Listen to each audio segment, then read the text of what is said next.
Bonjour, aujourd'hui je vous propose trois extraits d'un roman d'Anatole France qui s'appelle Le Petit Pierre. C'est un roman qu'il a consacré à ses souvenirs d'enfance. Donc le premier extrait que je vous propose s'appelle Alphonsine. Alphonsine d'Usuel, de 7 ans plus âgée que moi, était maigrichonne et souffreteuse. Elle avait des cheveux gras et le visage taché de son. Ou je me trompe bien, ou ce durent être par la suite ses torts les plus impardonnables aux yeux du monde. Je lui en connus d'autres moins graves, tels que l'hypocrisie et la méchanceté, si naturelles en elle qu'ils y avaient de la grâce. Un jour que ma chère maman me promenait sur le quai, nous rencontrâmes madame d'Usuel et sa fille. On s'arrêta, et les deux dames firent un bout de conversation. « Ce trésor, comme il est joli !» s'écria la jeune Alphonsine en m'embrassant. Sans avoir alors autant d'intelligence qu'un chien ou un chat, j'étais comme eux un animal domestique, et comme eux j'aimais la louange que les bêtes sauvages dédaignent.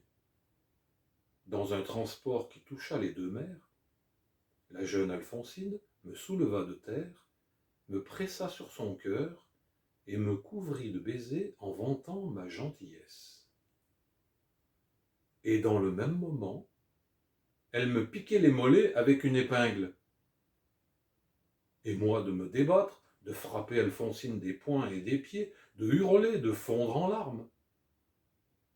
À cette vue, madame d'Usuel laissait paraître dans ses yeux et dans son silence de la surprise et de l'indignation.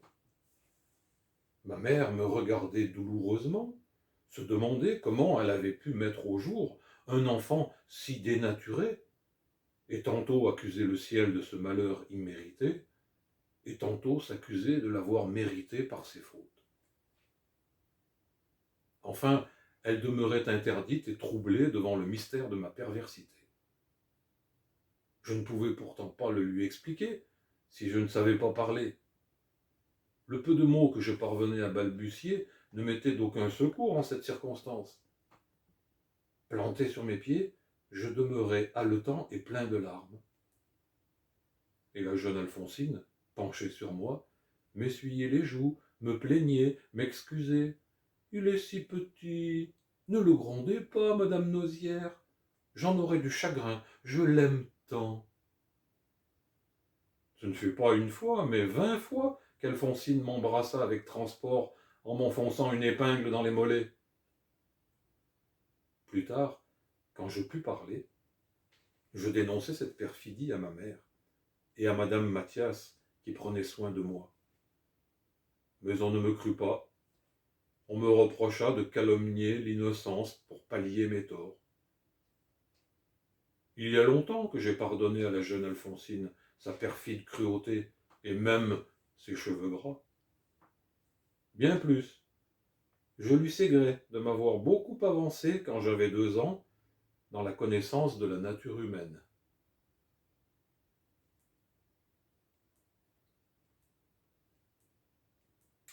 Donc le deuxième extrait que je vais vous lire s'appelle « Le génie est voué à l'injustice ». Le génie est voué à l'injustice et au mépris. J'en fis de bonne heure l'expérience. À l'âge de 4 ans, je dessinais avec ardeur. Mais loin de retracer tous les objets qui s'offraient à mes regards, je représentais uniquement des soldats. À vrai dire, je ne les dessinais pas d'après nature. La nature est complexe et ne se laisse pas imiter facilement.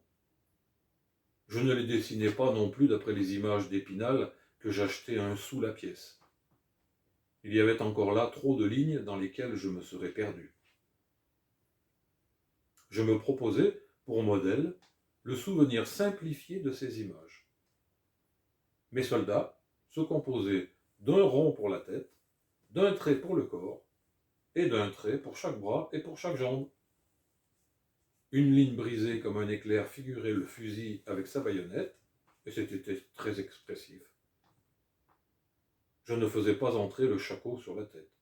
Je le mettais dessus pour montrer toute ma science et spécifier à la fois la forme de la tête et celle de la coiffure. J'en dessinais un grand nombre de ce style, commun à tous les dessins d'enfants. C'était, si l'on veut, des squelettes, et même des squelettes très sommaires. Tels quels, mes soldats me paraissaient assez bien faits. Je les traçais à la mine de plomb, en mouillant excessivement mon crayon pour le faire marquer. J'eusse préféré dessiner à la plume, mais l'encre m'était interdite, de peur des taches. Cependant, j'étais content de mon œuvre, et me trouvais du talent. J'allais bientôt m'étonner moi-même. Un soir mémorable, je dessinais sur la table de la salle à manger que Mélanie venait de desservir. C'était l'hiver. La lampe, coiffée d'un abat-jour vert à chinois, éclairait mon papier d'une chaude lumière. J'avais déjà tracé 5 ou 6 soldats par ma méthode ordinaire que je pratiquais avec facilité. Tout à coup, dans un éclair de génie, j'eus l'idée de représenter les bras et les jambes, non plus par un seul trait, mais au moyen de 2 lignes parallèles. J'obtins ainsi une surface qui donnait l'illusion de la réalité. C'était la vie même. J'en demeurais ravi. Dédale, quand il fit des statues qui marchaient, ne fut pas plus content du travail de ses mains. J'aurais pu me demander si j'avais été le premier à imaginer un si bel artifice, et si je n'en avais pas déjà vu des exemples. Mais je ne me le demandais pas. Je ne me demandais rien. Et les yeux écarquillés et tirant une langue d'une aune, stupide, je contemplais mon ouvrage. Puis, comme il est dans la nature des artistes de proposer leurs œuvres à l'admiration des hommes, je m'approchai de ma mère, qui lisait dans un livre, et lui présentant mon papier barbouillé, je criai « Regarde !» Voyant qu'elle ne faisait aucune attention à ce que je lui montrais, je mis mon soldat sur le livre qu'elle lisait. Elle était la patience même. « C'est très bien, » me dit-elle avec douceur, mais d'un ton qui montrait qu'elle ne s'apercevait pas assez de la révolution que je venais d'opérer dans les arts du dessin. Je répétai plusieurs fois « Maman, maman, regarde, regarde !» « C'est bien, je vois, laisse-moi tranquille. »« Non, tu ne vois pas, maman !» Et je voulus lui arracher le livre qui la détournait de mon chef-d'œuvre. Elle me défendit de toucher à ce livre avec mes mains sales. Je lui criai désespérément « Mais tu ne vois donc pas !» Elle ne daignit rien voir et m'ordonnait de me taire. Outré d'un tel aveuglement et d'une telle injustice, je frappai du pied, je fondis en larmes, je déchirai mon chef-d'œuvre. « Que cet enfant est nerveux !» soupira ma mère. Et elle me mena coucher. J'étais en proie à un sombre désespoir. Songez donc avoir fait faire aux arts un bond immense, avoir créé un moyen prodigieux d'exprimer la vie, et, pour tout salaire et pour toute gloire, être envoyé coucher.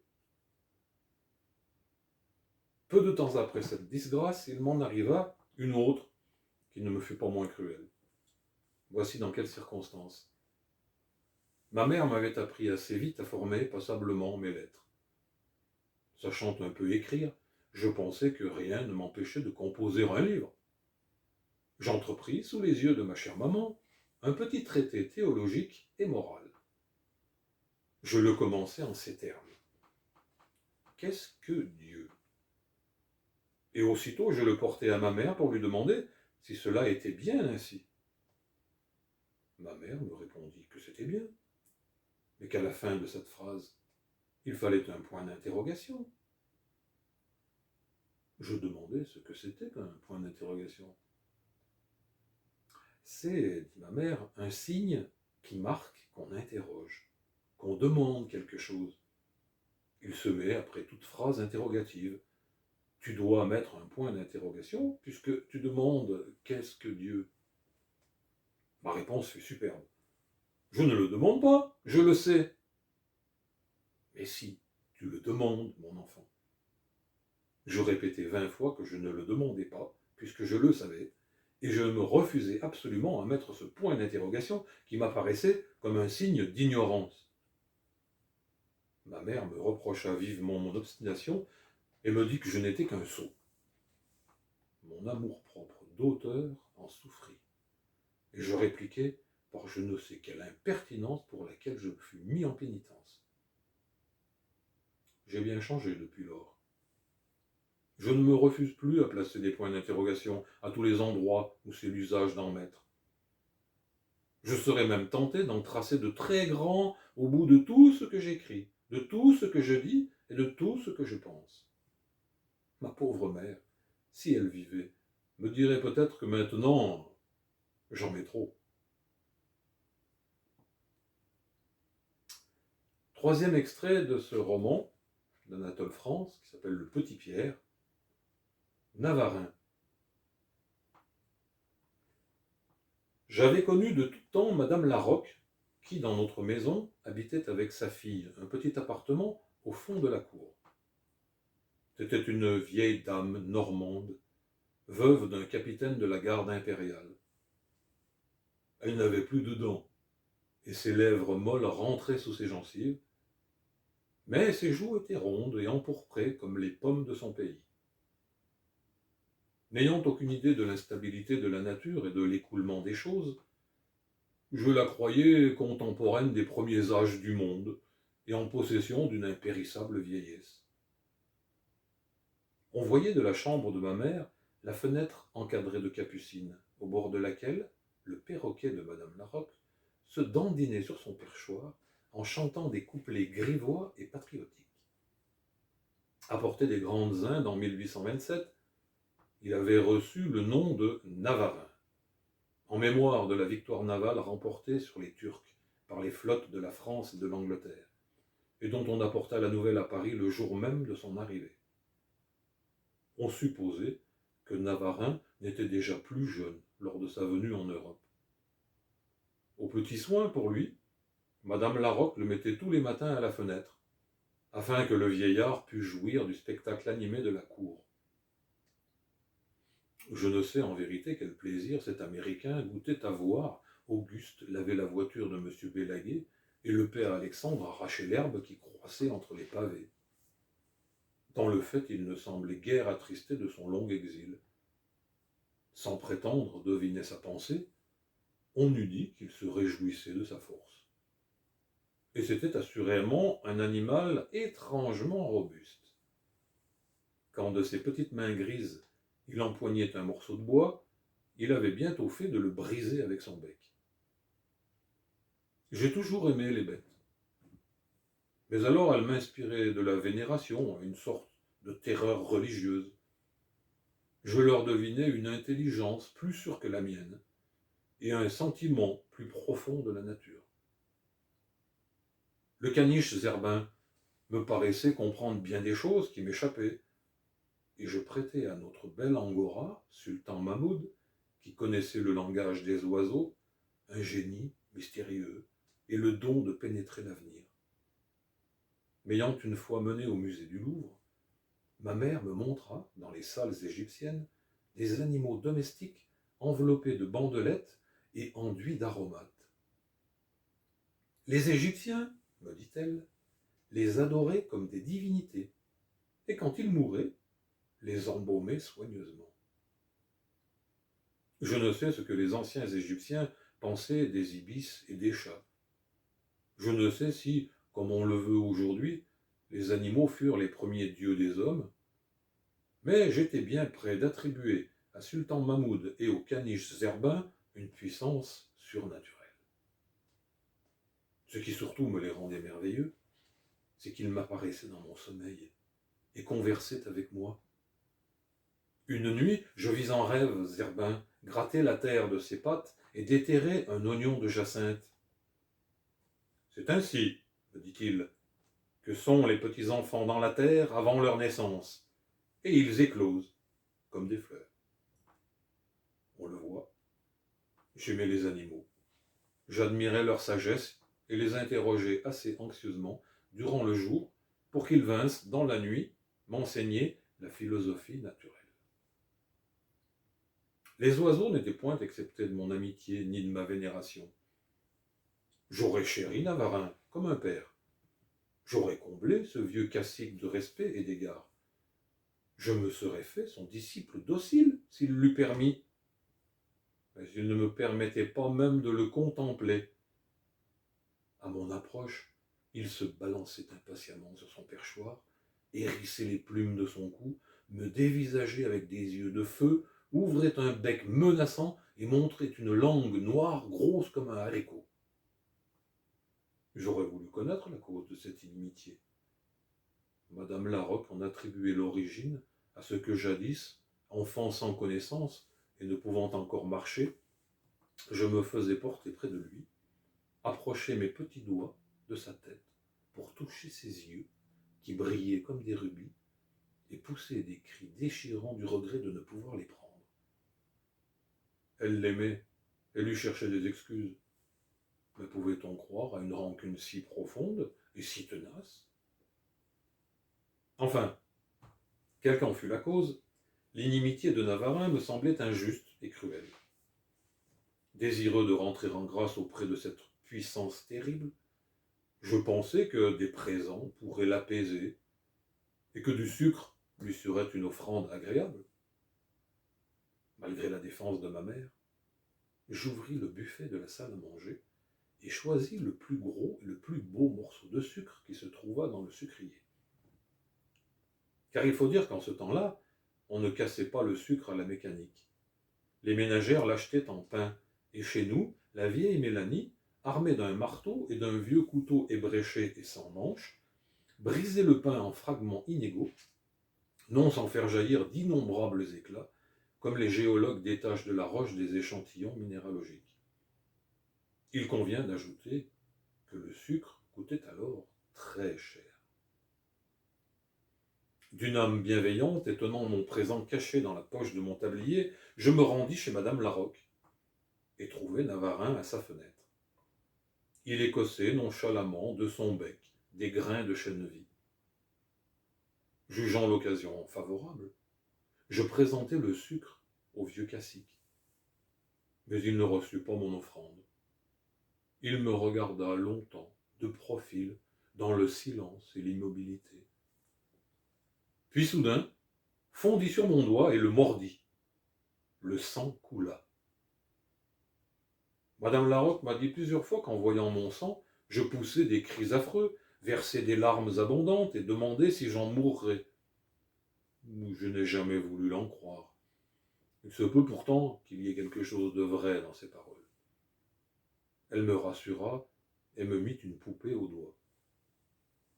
Je sortis indigné, le cœur gros de colère et de haine. À compter de ce jour, ce fut entre Navarin et moi la guerre sans merci. À chaque rencontre, je l'insultais et le provoquais, et il se mettait en fureur. C'est une satisfaction qu'il ne me refusait jamais.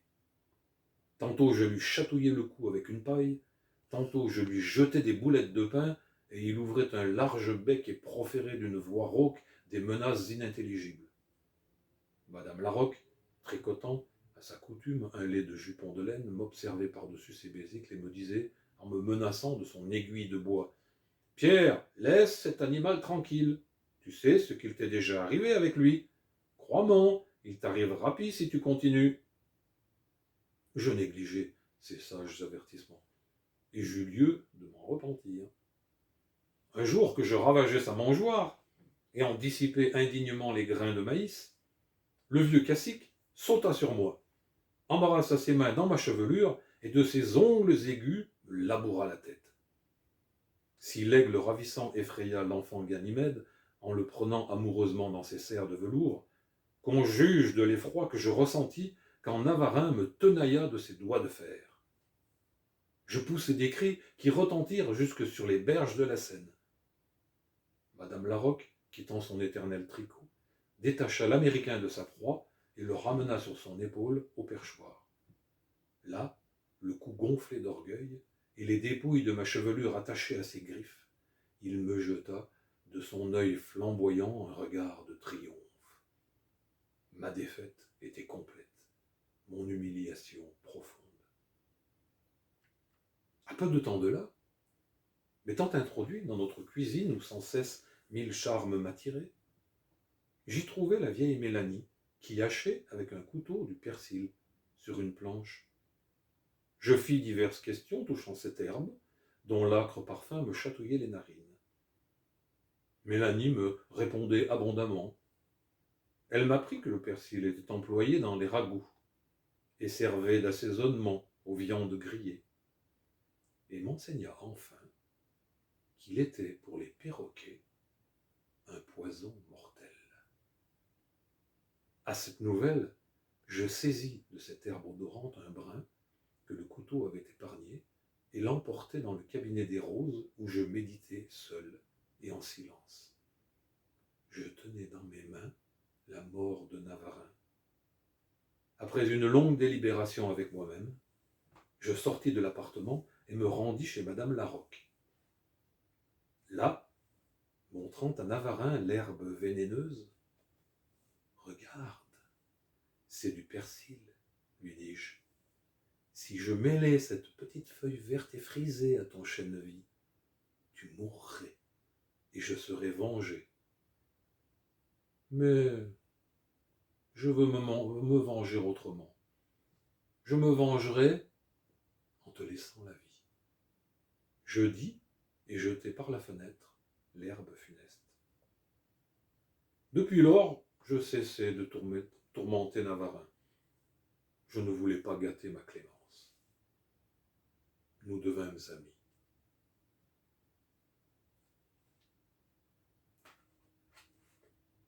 Merci pour votre attention et à bientôt pour une autre vidéo.